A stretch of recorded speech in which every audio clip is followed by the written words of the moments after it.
Muy buenas amigos, sean todos bendecidos y bienvenidos una vez más a este su programa Fe y Razón, un programa dedicado a llevar temas de análisis histórico, científico, social, teológico, sobre todo fundamentados en la palabra de nuestro Señor Jesucristo.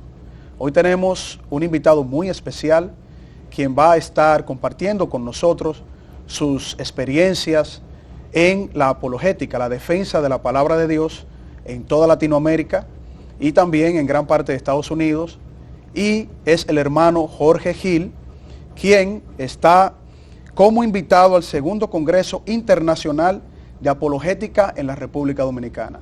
Jorge, bienvenido y muchas gracias por venir a compartir con nosotros. Muchas gracias por la invitación.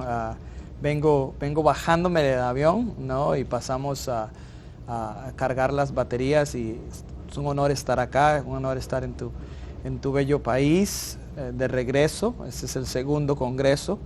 El primero fue hace 2 años y bueno, una de las cosas que me sorprende estar acá es que la iglesia, el cuerpo de Cristo, ha recibido esta materia de una manera mucho más positiva que en la mayoría de países en Latinoamérica. Muy bien. Obviamente, parte de mi trabajo es viajar y tratar de hacer este tipo de seminarios y de capacitaciones, y no es en todo lado donde se recibe con los brazos abiertos. Es bueno, Jorge, mencionarle a los hermanos y amigos que nos están viendo en este espacio, bueno, parte de tu background, ¿no? Es muy importante para que ellos sepan esa plataforma de formación que tú tienes, que para ser apologética también es necesaria. No simplemente salir a defender la palabra con 2 o 3 versículos bíblicos importantes, sino hacer una profundidad en cuanto al conocimiento que cada apologista debe de nutrirse en cuanto a ciencia, historia y principalmente, obviamente, el estudio de la palabra de Dios. Eres director ejecutivo para Latinoamérica de Crook Examinate, profesor adjunto de apologética en el seminario banacristo.com en México, instructor en el programa Crook Examinate Instructor Academy. Eres el director ejecutivo de filósofocristiano.com, una página muy seguida. Y también eres director gráfico de la Sociedad de Apologistas Latinos, la SAL. Correcto. Mira qué bien cae eso, porque tenemos que ser sal y luz de la tierra. Esa es la idea. Nosotros, la idea de ponerle sal a la Sociedad de Apologistas Latinos no viene de que nosotros debemos ser el preservante moral de la sociedad. Correcto. ¿No? Parte de la preparación como apologistas, nosotros no solo debemos de conocer la palabra de Dios y manejarla y saber cómo exponerla, cómo estudiarla, cómo interpretarla correctamente, pero el marco interpretativo también tiene que ser el correcto. Una de las cosas que las personas a veces nos critican es que dicen que nosotros nos fundamentamos mucho en la filosofía, a lo cual yo les digo, ¿es esa tu filosofía? No, porque obviamente es autorrefutante, dado de que eso es una posición filosófica. Todos nosotros tenemos lo que llamaríamos bases metafísicas que las damos por dadas y sentadas y nunca pensamos en ellas. Si nosotros tenemos un marco que antecede nuestra interpretación bíblica y nuestra interpretación de la realidad como tal, vamos a llegar a una conclusión errónea, ya sea de la manera en la que la realidad es o la manera en la que las escrituras nos están hablando. No. Entonces, dentro de mi preparación, lo primero es una teología sólida, una doctrina sana y también una filosofía, un marco filosófico robusto para poder interpretar no solo la información que encontramos en las Escrituras, sino también la información que encontramos en el otro libro que nos dio Dios, que es el libro de la naturaleza, la realidad como tal, ¿no? El espacio tridimensional que nosotros le llamamos la realidad, el mundo natural, ¿no? Entonces, una de las cosas que todo cristiano, diría yo, que debería tener es una formación filosófica de pensamiento crítico para ayudarles a lidiar con estos problemas que estamos viendo más y más en nuestra cultura. Ideas como el posmodernismo, ideas como el relativismo moral. Pero también debemos de enfocarnos a aprender a pensar de manera clara. Y eso es lo que la filosofía es. La filosofía es aprender a pensar claramente, amar la sabiduría. Y nosotros estamos llamados, el Señor nos llama a razonar juntos con Él, nos llama a amarle con toda nuestra mente. Entonces, para ser apologista no debemos de consumir cierta cantidad de libros académicos al año, sino que lo que debemos de hacer es sentarnos a estudiar, aprender a pensar correctamente sobre la realidad y sobre la palabra de Dios. Así es, así es. Una pregunta, Jorge. La apologética, ¿qué tan fundamental es para la vida de un cristiano? Bueno, te voy a contar una historia rápidamente. Yo, como cristiano, no tengo una manera en la cual contrastar mi cristianismo aparte de la apologética. Yo no me convertí en cristiano por medio de la apologética, pero la necesidad de esta se me hizo tan clara desde el principio que no hay manera de separar ambas. La mayoría de cristianos es del otro lado, ¿no?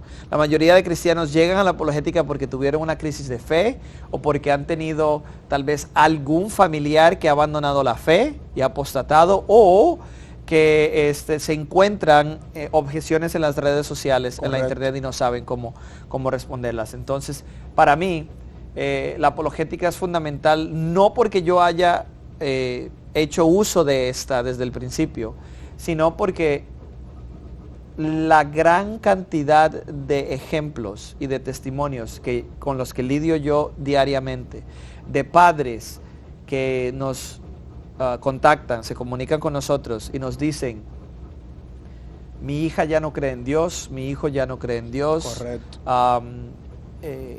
Lo que tiene es un semestre de estar en la universidad y le han literalmente hecho, lo han hecho dejar de creer lo que ha creído desde siempre. ¿Por qué? Porque nunca lo cuestionó. Las preguntas no son malas, es más, las dudas no son malas y te van a acercar más a la verdad. Pero si la persona no sabe por qué cree lo que cree, cuando se encuentra con las objeciones, y las hay, la persona va a dejar de creer porque cree solo emocionalmente y no intelectualmente. No hay razones bases. Entonces la apologética es tan fundamental como una buena base teológica. Entonces quiere decir que la apologética va de la mano de la palabra de Dios. Yo diría que la apologética no solo es requerida, un mandato, no es un mandato opcional, no. Es algo concreto. Concreto, no es algo solo para pastores, no es algo solo para personas que están en el ministerio de lleno, sino que es para todo cristiano. En primera de Pedro 3:15, obviamente ese es como el grito de guerra apologético, el estándar.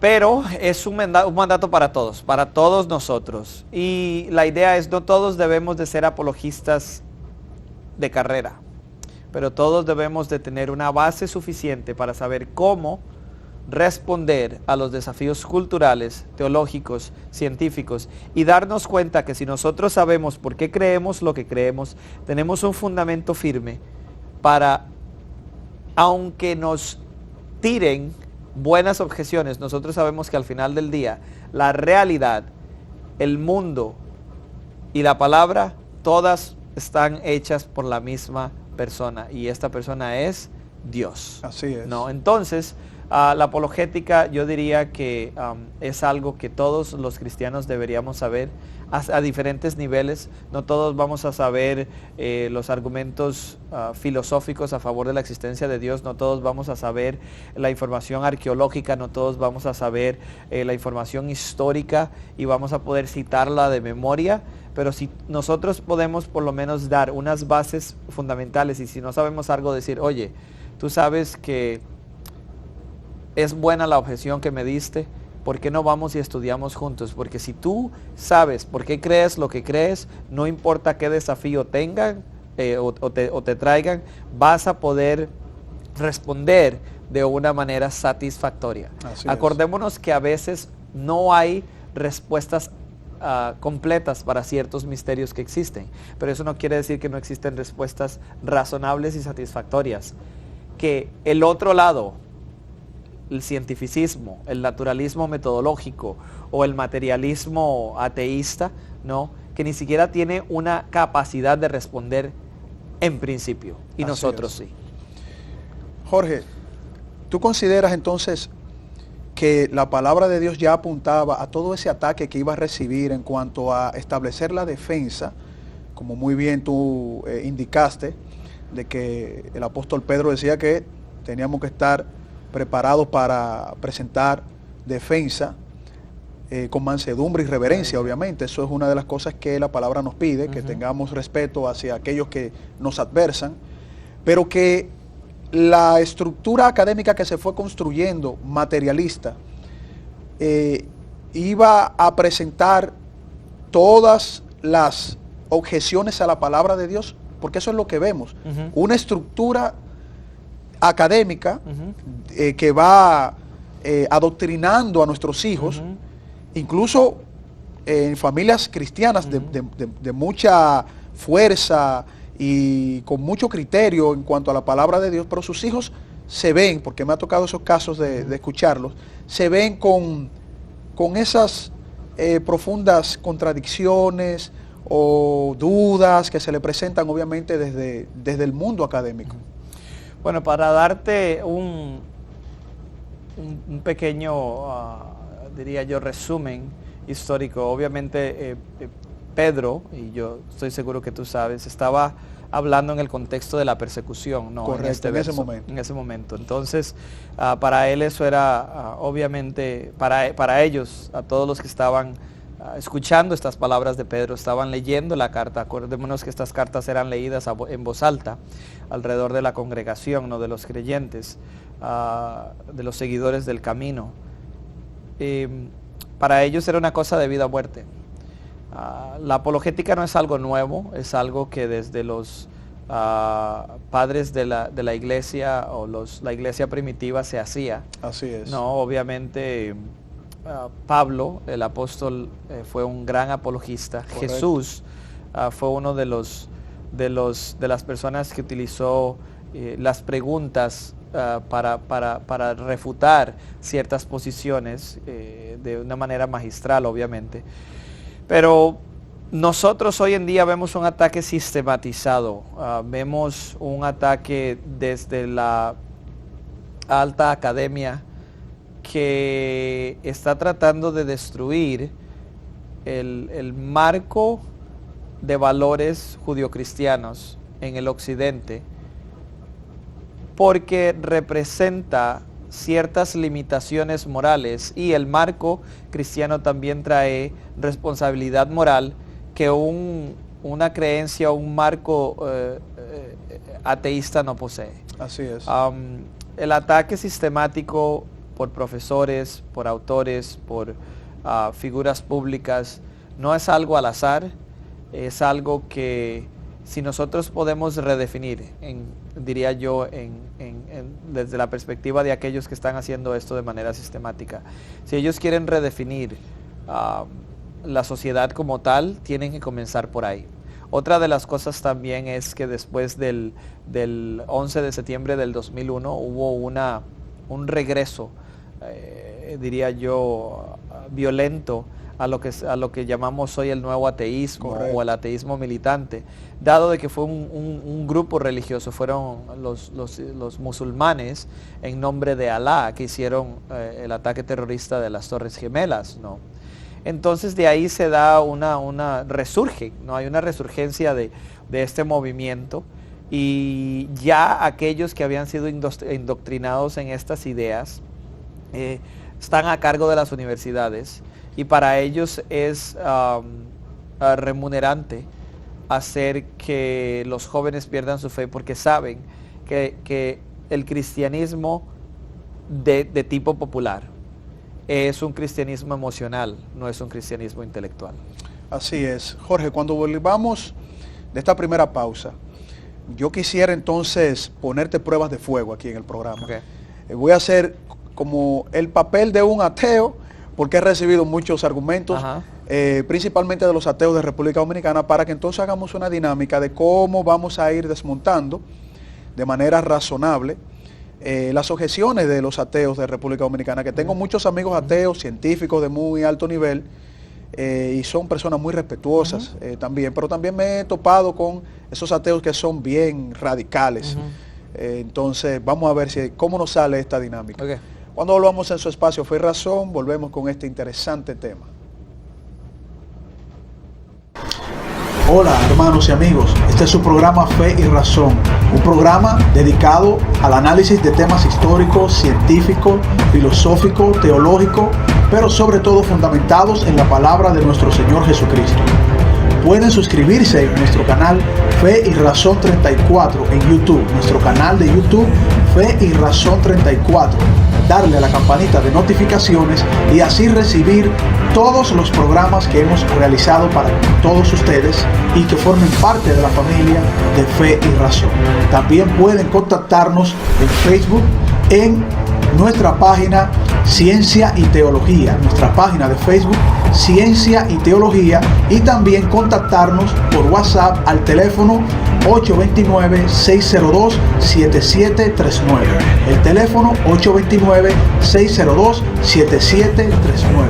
Fe y Razón, un programa fundamentado en la palabra de nuestro Señor Jesucristo.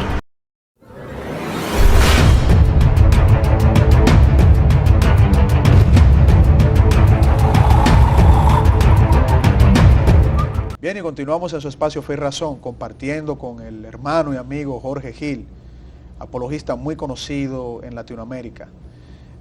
Jorge, quedamos en ver por qué, que es una de las preguntas, dicho sea de paso, que hacen mucho los ateos cuando se van a tratar de refutar a los cristianos.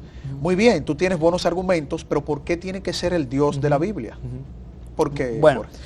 Primero, cuando nosotros hacemos lo que llamamos teología natural, que es nosotros vemos la estructura de la naturaleza, nosotros vemos por medio de del raciocinio, del intelecto, nosotros vemos la realidad como tal y podemos extraer ciertas realidades, ¿no?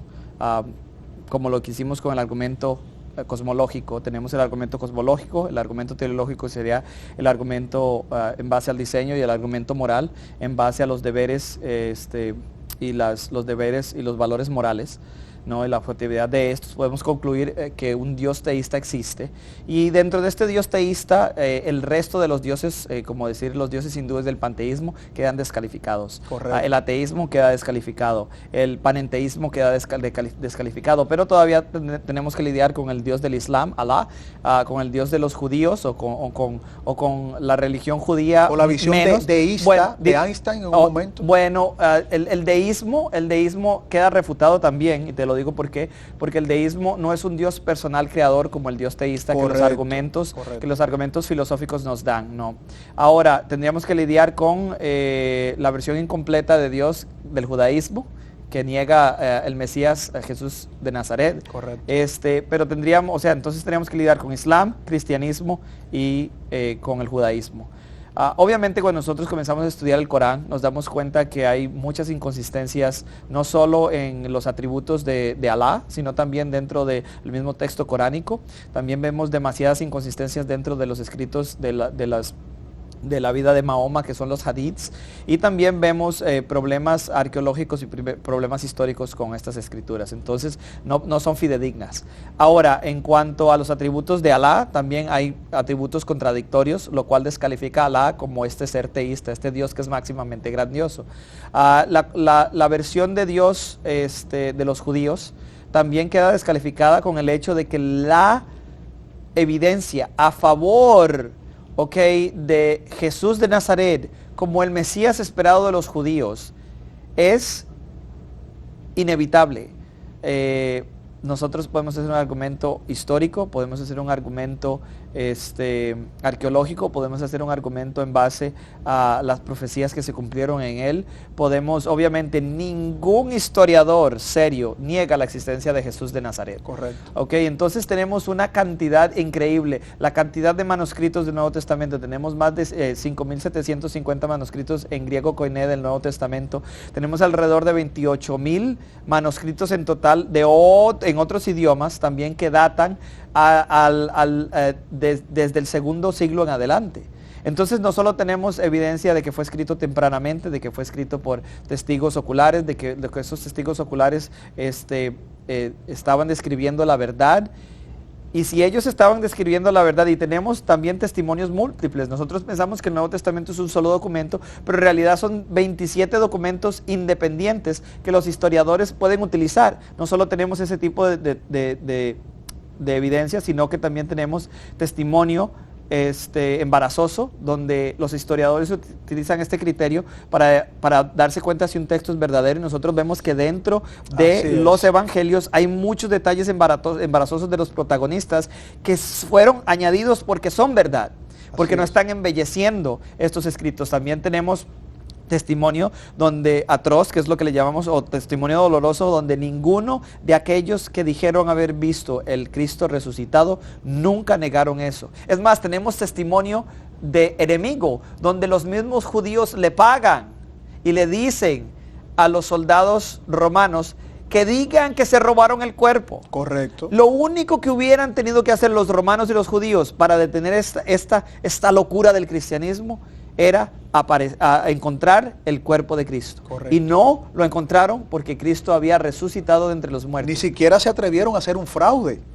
O sea, es algo interesante en la historia de que con el crecimiento de los primeros hermanos para llevar el evangelio, pues era muy fácil, muy sencillo, con el poder del imperio o con el poder de los sacerdotes judíos, establecer un fraude, y ahí matan la historia. Sin embargo, ahí se muestra que el poder y la voluntad de Dios era que esto quedara registrado. Al momento que nosotros, como lo dices tú, al momento que nosotros podemos mostrar la confiabilidad del Nuevo Testamento y la persona de Jesucristo, sí podemos utilizar otro silogismo. Dios es un ser máximamente grandioso. Dios no puede mentir. Jesucristo es Dios. Por ende, Jesucristo no puede mentir. Y si Él dice que Él es Dios mismo, si Él dice que Él resucitó de entre los muertos para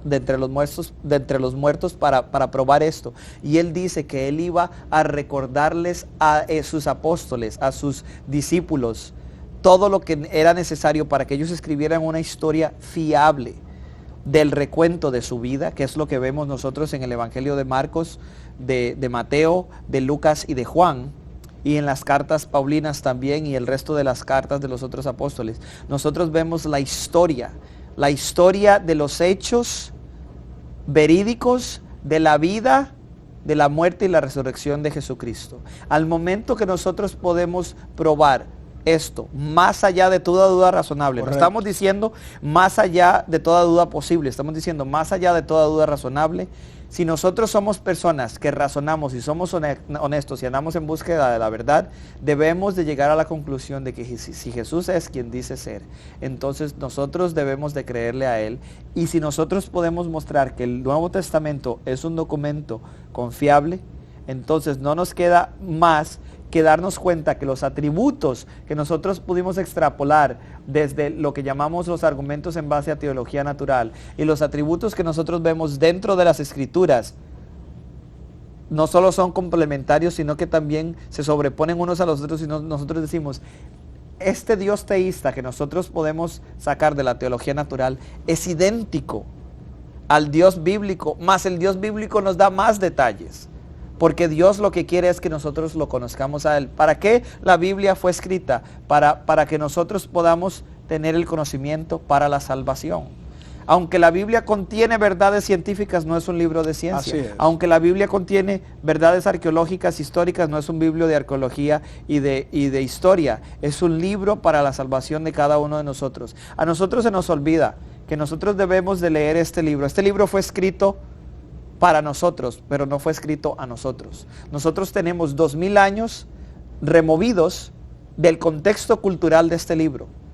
Más de 2000 años, porque el Antiguo Testamento estamos hablando de 3500 pico de años. Nosotros debemos de tener a ese israelita del Oriente Medio cercano antiguo, y debemos de tener a ese cristiano del primer siglo viviendo en nuestra mente cada vez que abrimos ese libro, para que nosotros no lo leamos por medio del lente cultural actual. Correcto. Y entonces ahí es donde nosotros comenzamos a dudar, porque nosotros decimos, este pasaje no tiene idea, este pasaje no se conecta con la actualidad o eso es algo extraño, pero es extraño porque nosotros estamos trayendo nuestro contexto actual.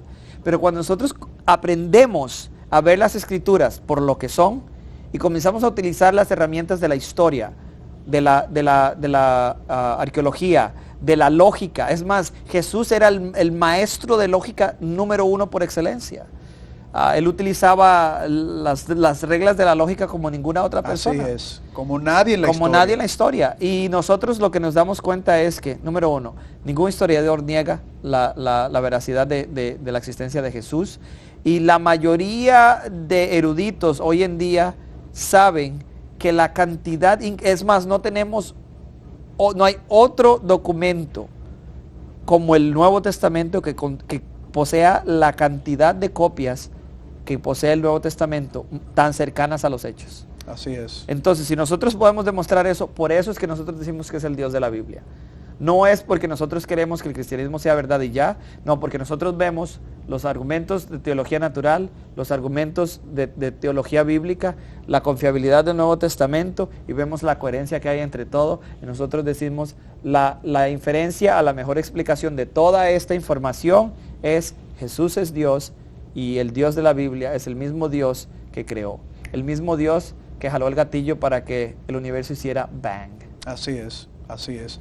No, y además las evidencias apuntan a que nuestro Señor Jesucristo es quien dijo ser. Así es. Porque si te vas a estudiar la cosmogonía y la cosmología de los griegos, los dioses fueron creados, no fueron eternos. Había materia preexistente. Exacto, correcto. Entonces cuando se hablan del arjé, esos antiguos filósofos griegos, ese arjé está produciendo esos dioses. Así es. Otra cosa es que esos dioses no eran eternos, porque se destruían unos con otros. Uno le tenía miedo a los titanes, el otro le tenía miedo al otro, entre ellos se mataban. O sea, no hay una consistencia como lo establece la palabra de Dios.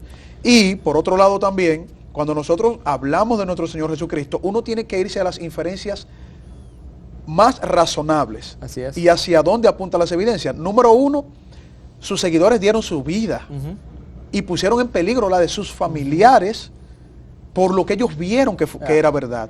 Número 2, Jesucristo, cuando se les aparece, muy fácilmente pudiese ser refutado, porque cualquiera en ese entonces pudiera decir, aquí está Jesucristo, que se confiese y diga que él era que estaba con las personas de la cual se decía que se le había aparecido. Y eso no sucedió en la historia, y era muy fácil de hacer.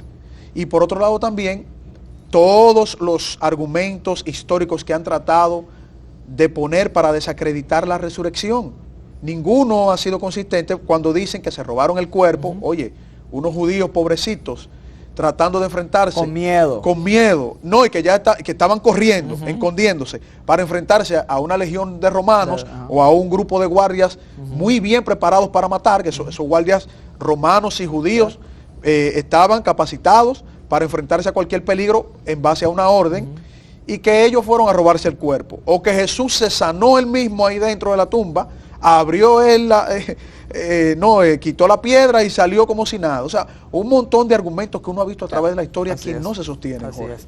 Eso es lo que dice uno de mis amigos y mentores, el detective J. Warner Wallace, en su libro Cristianismo, Caso Resuelto. Correcto. Que todas las explicaciones alternas fallan. La única explicación que puede dar luz a todas las evidencias en la mesa es que Jesús se levantó de entre los muertos. Así es. Cuando volvamos en esta última pausa, Jorge, vamos a tocar un poquito entonces cuáles serían los procesos que debemos tomar nosotros los apologistas, que no tenemos tanto manejo de información como tú, cómo nosotros debemos comenzar y en qué nos aporta, por ejemplo, continuar haciendo este tipo de actividades que tú vienes junto con otros hermanos tan reconocidos para aquí, para la República Dominicana y también para otros países en Latinoamérica. Cuando volvamos después de esta pausa, continuamos, amigos. Hola hermanos y amigos, este es su programa Fe y Razón, un programa dedicado al análisis de temas históricos, científicos, filosóficos, teológicos, pero sobre todo fundamentados en la palabra de nuestro Señor Jesucristo. Pueden suscribirse en nuestro canal Fe y Razón 34 en YouTube, nuestro canal de YouTube Fe y Razón 34, darle a la campanita de notificaciones y así recibir todos los programas que hemos realizado para todos ustedes y que formen parte de la familia de Fe y Razón. También pueden contactarnos en Facebook en nuestra página Ciencia y Teología, nuestra página de Facebook Ciencia y Teología, y también contactarnos por WhatsApp al teléfono 829-602-7739. El teléfono 829-602-7739. Fe y Razón, un programa fundamentado en la palabra de nuestro Señor Jesucristo.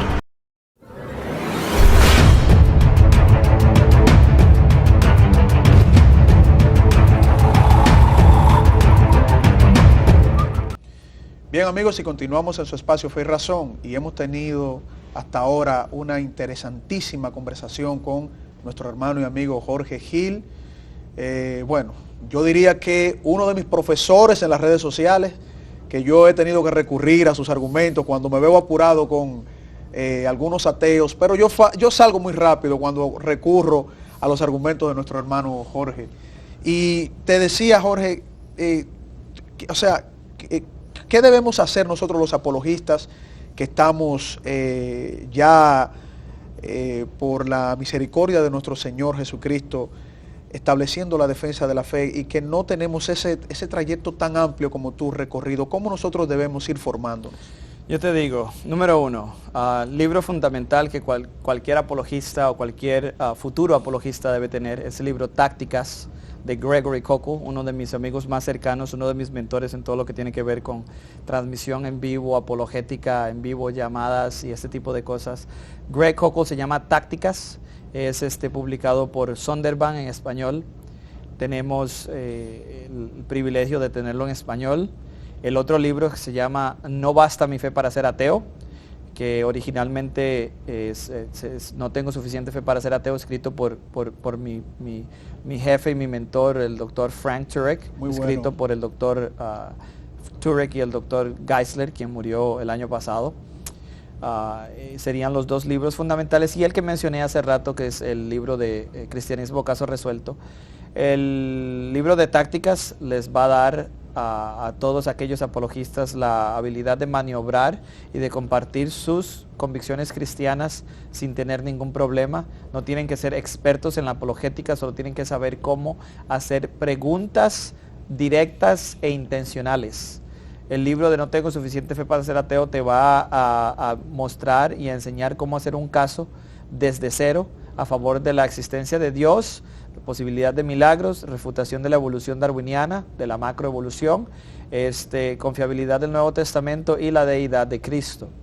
Y el libro Cristianismo Caso Resuelto te da, yo creo que el caso más robusto a favor de no solo la resurrección de Cristo, sino la confiabilidad del Nuevo Testamento desde la perspectiva de un detective de casos fríos. Entonces esos serían los tres libros. Otra cosa yo diría que vale la pena es, si se puede, ir a uno de los entrenamientos de la Sociedad de Apologistas Latinos que se llama la Sala Academy. La Sala Academy es un entrenamiento intensivo de 3 días donde se les prepara, no se les enseña tanto apologética, sino cómo comunicar la apologética. Muy bien. Y también, si es posible, llevar cursos en línea. Nosotros tenemos cursos en línea también donde la idea es foguearse, mantenerse en constante práctica, porque una cosa es adquirir conocimiento y otra cosa es entrenar. Cuando nosotros entrenamos para algo. Correcto. Obviamente el boxeador entrena para la pelea que tiene, no la persona que hace sprint entrena para la carrera que tiene. Pero si nada más vas a adquirir conocimientos y nunca los vas a utilizar, no vas a mejorar. Pero si lo que haces es entrenar, estimular tu intelecto para poder ir y compartir la verdad del Evangelio, constante práctica en cuanto a este tipo de temas es muy importante. Las redes sociales, aunque limitadas, nos dan este campo de práctica. Es bueno utilizarlas, pero como dijiste tú, con mansedumbre y reverencia. Así siempre tenemos que tener eso presente. Pero yo diría que hay muchos lugares. Tenemos a Juan Valdés, tiene sus redes sociales. Tenemos a Chris Dupont, que tiene veritasfidei.org. Yo tengo mi propio website, yo soy jorgegil.com. A estar Fe Razonable en español. Bueno, hay una cantidad grande de lugares donde se pueden recibir recursos en línea. Yo me acuerdo cuando yo comencé en esto, teníamos tal vez 2, 3 libros en español. Ahora tenemos libros como Fe Razonable de William Lane Craig, tenemos Fundamentos Filosóficos por una Cosmovisión Cristiana, tenemos la historicidad de Jesús, un estudio historiográfico de Mike Licona. Tenemos una cantidad increíble de recursos que no existían hace 5 años. Entonces, para el apologista, mantente estudiando. Acuérdate de que no es solo para echarse flores encima, sino que es para mostrarles a aquellos que necesitan conocer a Jesús de Nazaret, y que también la apologética no es para ganar argumentos, es para ganar almas. Así es, Jorge. Bueno, yo entiendo que las iglesias deberían comprometer a sus feligreses, principalmente jóvenes, preparar esta generación para que mantengan la defensa del Evangelio. Y creo que República Dominicana necesita que el Evangelio salga a la calle estableciendo apologética. Porque estamos recibiendo, como tú me dijiste fuera del aire también, un bombardeo cultural peligroso de otras filosofías, como la ideología de género, que te he visto también en programas tocar de manera magistral ese tema. Y bueno, como el programa ya está llegando a su etapa final y siempre uno dice que las mejores conversaciones casi el tiempo se va volando, vuela. Quizás en un futuro, Jorge, podamos compartir vía las redes sociales, por FaceChat, hacernos un programa hablando sobre, número uno, de la ideología de género y también del darwinismo, que se nos quedó en este tema. Rezagado un poco, sí. Bueno, amigos, hermanos, esto ha sido todo en esta entrega de su espacio Fe y Razón, esperando que le haya sido de bendición y de edificación este programa. Nos veremos la próxima semana. Que el Señor los bendiga.